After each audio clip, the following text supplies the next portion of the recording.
All right. Welcome back to U.S. History class. This is our lecture video series. This is Mrs. Richardson, and today we're going to cover westward expansion in 19th century America. So by the end of today's lecture, your goals will be able to explain the evolution of American views about westward migration in the mid-19th century, analyze the ways in which the federal government facilitated Americans' westward migration in the 19th century. So we're going to take a look at how Americans viewed it and how the federal government facilitated westward expansion. So remember that the 19th century is referring to 1800s America. So in the mid-19th century, Americans began pushing or moving westward in very large numbers. Before this time period, most Americans viewed the West as, quote, an arid wasteland, only for Native Americans to survive. And of course, we're going to talk about how that perspective changed because many Americans began moving west for a variety of reasons. Economic opportunities and government incentives changed these perceptions. So today we're going to explore how and why this westward migration occurred. So take a minute to think about what you already know about America's westward expansion.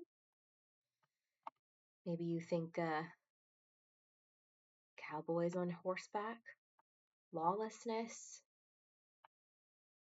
the classic Oregon Trail, you have died of dysentery, video game, who knows?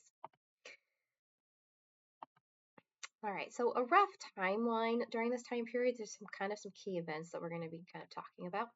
In 1848, we get the California Gold Rush, and we'll talk more about that in detail in another lesson. In 1862, the U.S. government passed the Homestead and the Pacific Railway Acts, which encouraged westward migration. This was also the year in which the Dakota War was fought. As you can imagine, as more and more American settlers pushed west, that directly affected the Native Americans who were living in that western territory. In 1869, the Transcontinental Railroad was completed, which massively changed the ability of the United States and the American people to transport themselves and goods across the country. Barbed wire was invented in 1873. We'll talk about why that mattered so much. In 1876, the Battle of Little Bighorn was fought. In 1882, the Chinese Exclusion Act was passed, which, as you can imagine by the name of it, excluded Chinese immigrants or tried to exclude Chinese immigrants from coming west. The Dawes Act in 1887 divided tribal lands into homesteads and sold the excess land to settlers. All right, so we're going to see this half of the century a lot of changes. So originally, early perceptions of the West in the early 1800s, right? There was an expedition in which a Major Stephen Long in 1819/1820 referred to the Great Plains of America as a Great American Desert. Partly because of that, most Americans saw the West as unsuitable for settlement. And this view began to change in the 1840s due to economic factors, things that were happening on the east side of the United States, and due to government policies that encouraged westward migration. So what were those economic factors? Well, there was a financial panic in 1837 that led many people to question opportunities in the urban areas. And so we have the carrot and the stick affecting things here, right? The stick being that in the first half of the 19th century, the positive incentives for remaining in the East started to look a little bit less positive. So we've got a financial panic. We still have many immigrants migrating to the United States. That didn't stop in the 19th century by any means. And so over the decades, the eastern part of the United States became a bit more crowded, and it was less easy to find that immediate opportunity to pursue the American dream that people assumed that they would find in the US, whether they were moving to the cities from a farm or immigrating from a European country. But during this time period, many people saw more and more potential in farming out west. but not everybody could afford to do it. The vast majority of people couldn't afford to do it. It was expensive, it was very risky. It was not considered feasible for the very poor, who were perhaps the people most motivated to try and make a better life for themselves out west. And so this idea of go west, young man remained an unfulfilled dream for many people. So what changed? Well, the concept of manifest destiny found its roots in about 1845, right? It was coined in 1845 by a magazine editor named John O'Sullivan, okay? And essentially what it means, he wrote in his magazine that it was our manifest destiny, meaning the United States, to overspread the continent allotted by providence, meaning God or a higher power, for the free development of our multiplying millions. And so what this argued was that it was Americans' God-given right and duty to push west, no matter how difficult or dangerous it was. And so this concept of manifest destiny began to spread across the nation. So now we have some more widespread, broad, perhaps moral obligation or motivation for westward expansion in the concept of manifest destiny. Okay. And we're going to talk about this multiple times because this concept was used to justify westward expansion and conquest and everything that entailed, including horrible treatment of Native Americans. It was supported by politicians, writers, business interests, and ultimately came at a time in which the government was ready to expand the United States. And we'll talk about that next. So we have deteriorating conditions in the eastern part of the United States for many of the poorer working class and even those who were trying to break into a quote unquote middle class, which didn't quite exist yet. We'll talk about that in some later lessons. And more people continue to pour into the United States. So there's a lot more competition for land, jobs, and housing on the East Coast. So because of that sort of negative or stick factor, more people are interested in taking the risk in moving west. Then we have this sort of widespread national concept of manifest destiny that kind of emotionally, perhaps spiritually, perhaps morally motivates people to move to the Midwest and then beyond that to the West. And then the third part of this is the government incentives that helped people move west. So kind of three underlying factors here. All right, so just kind of reiterating this, the idea of manifest destiny was simple. Americans were destined and indeed divinely ordained to expand democratic institutions throughout the continent. So it wasn't just about physically moving there. As they spread their cultures, thoughts, and customs, they would in the process expose the native inhabitants to Protestant institutions and, more importantly, new ways to develop the land. So it wasn't just about physically moving west. Manifest destiny was about spreading and impressing American beliefs, culture, ideals, and ways of living upon everybody who was already living in the West. Because even though it was often referred to as this great empty land, it was in fact not empty. There were millions of Native Americans living in the West, and others who had been there for various reasons: hunters, trappers, people who wanted to live a more perhaps remote life, or who joined Native American communities, things like that. So Americans believed that they had a right and duty to govern other groups, and they viewed the frontier as relatively empty, which of course was not the reality. The reality was that many diverse communities already lived in the western part of the United States. There were Hispanic communities in the Southwest and many Native American tribes, along with settlers from Asia and Western Europe. All right. How did people physically get there? Well, the most famous is the Oregon Trail, over 2,000 miles long. There were several other trails as well, including the Santa Fe Trail and the California Trail, depending on where you were starting from and where your ultimate destination was. Oregon Trail reached its peak migration between 1845 and 1870, so that's a solid 25-year span. That's I don't want to call it an entire generation. That's not quite the right word, but long enough that someone who traveled out early in 1845 or 1847 could have settled in the West, gotten married, had a child who's grown up and get ready to get married and have a child of their own by the time this started to slow down. So it was a decent chunk of time. Over 400,000 settlers traveled west on the Oregon Trail, which was a massive number for that time. And you can just imagine the challenges that they faced, right? Again, especially if you've ever heard of that Oregon Trail video game. We've got the challenges of crossing the physical land, the challenges of dealing with the other settlers that they were traveling with, the challenges of dealing with any Native American conflict, let alone the weather, right? These people were traveling in wagon and oxen. It was very grueling and physically taxing to get themselves and their goods that they were able to put into a wagon across the country. So how did the government support this? Why did all these people suddenly start moving? There were several key things the government did to support westward migration. Okay, the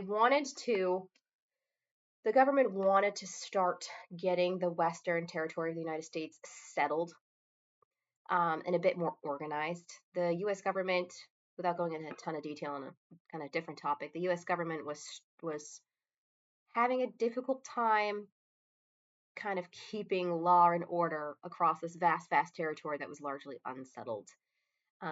They also recognized, most members of the U.S. government, that a lot of the natural resources of the eastern coast not necessarily had been used up, but were at their limit, being kind of tapped out. And with the vast millions of people every decade being born and migrating to the United States, all of those people needed more space and land.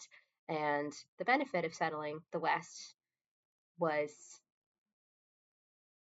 it was multiple benefits, really. You had the natural resources being used by Americans, and with the development of trains, eventually shipped back to the East Coast. You could move to the Midwest and you could farm, and then you could ship those goods back to the East to feed all of these people on the East Coast who didn't, there wasn't enough farmland to support the volume of people as America on the Eastern Coast became more urban.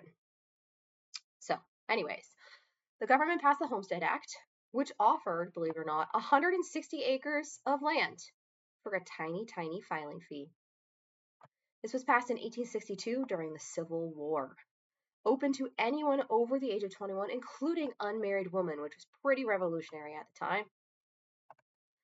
It required whoever settled on the land to improve it, which really meant farm it and settle it, within the first 5 years in order to keep it.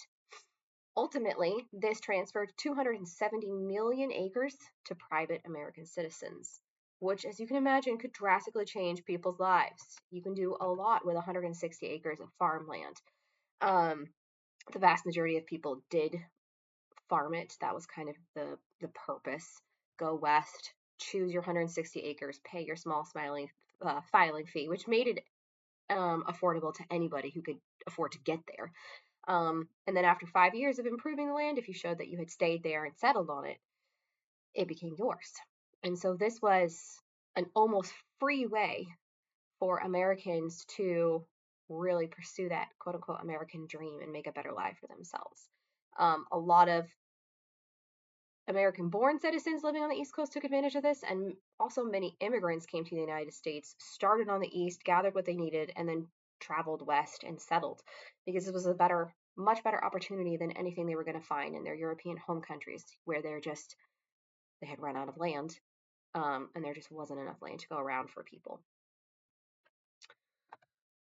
The second thing the government did to support westward migration was the Pacific Railway Act. This was also passed in the same year and commissioned the building of the first transcontinental railroad. So the first transcontinental railroad is referring to a railroad that connects the entire continent, or provides transport across the entire continent of the United States. So the ultimate goal was to connect the entire physical landscape of the United States with the ability for people to get from one side to the other, which was pretty revolutionary. In a time where it's oxen and wagon and, a male rider on horseback traveling days to get a letter to somebody. What took 5 months or 4 months to travel across in an oxen pulled wagon, would take perhaps 5 days on a transcontinental railroad. And so it took a long time to get built. It was not completed until 1869. Okay, so that's 27 years later. But just knowing that the railroad was coming, and each section that was built, because it was built in sections, and then eventually the sections were connected. Each section that was built made life for people in the West easier overall, um, with the ability to get, again, people and goods from one side of the United States to the other. And the companies who were building these railroads were supported by the government. They were given free land and financial incentives to complete their railways. So this dramatically changed travel across the country. A trip that took months now took about a week, and it created a network linking all corners of the nation. It's also going to drastically affect the economy and the culture of the West. People can jump on a train and move from New York to Colorado in a week. More people are going to do it than if you had to travel via oxen and wagon, and that has pros and cons. With all of this settlement, the U.S. government built forts throughout the West to aid settlers during migration. Depending on where they were located, the forts had different purposes, ultimately with the goals of facilitating trade, reducing and limiting conflict with Native American tribes, providing relief for farmers, and supporting Pacific trade routes. So just trying to keep the country connected, and help settlers get settled. So what was the reality of living in the West? Right? The popular image, again, an empty frontier waiting to be settled. The reality, complex interactions with people who are already there. Now, the conflicts during this time with Native Americans were often exaggerated in the media. Many Native people served as guides or traded with settlers, and more Native Americans than settlers died in conflicts on overland routes. However, as you can imagine, there was still a lot of discrimination, bias, prejudice, and so the reality of what was happening versus what was portrayed to people back on the East Coast did not always match. So overall, the consequences of westward expansion changed the face of the United States, both in the short term and in the long term. In the short term, there was a rapid development of Western territories, which were eventually going to become states. There was a huge displacement of Native American tribes. We're going to talk more about that in another lesson. Environmental changes due to the amount of farming and resource extraction. Again, the vast majority of settlers kind of looked at the territory of the United States and thought, well, it's just endless. The majority of people didn't think that they needed to sort of ration or slow down their use of, stripping the resources or cutting the trees or fishing out the ponds or hunting all the deer or hunting all the buffalo, because for a long time it felt like those resources would just never dry up. And then we get a little bit further down the road and start to realize how that's not the case. There are so many people stripping the land of its resources, stripping the dirt of its natural minerals due to the vast amount of farming and over farming, right? All of these things are going to come down the line as a result of westward expansion. But we also see the growth of new cities and industries and lots of cultural clashes. So to end with today, Manifest Destiny, westward expansion really shaped American identity and culture, led to the acquisition of vast territories. What does that really mean? Well, the United States grew massively, right? What began as a territory would eventually become a state, until eventually the United States had states from ocean to ocean. Also influenced foreign policy and the ideas of what an American should do, live, act, believe, dress, talk, all the things, and how ultimately, you know, that manifest destiny belief during this time period, right? It was Americans' duty to take their way of living and spread it throughout the world. So you can take a minute and kind of think about, how did this change America and affect how it is today, right?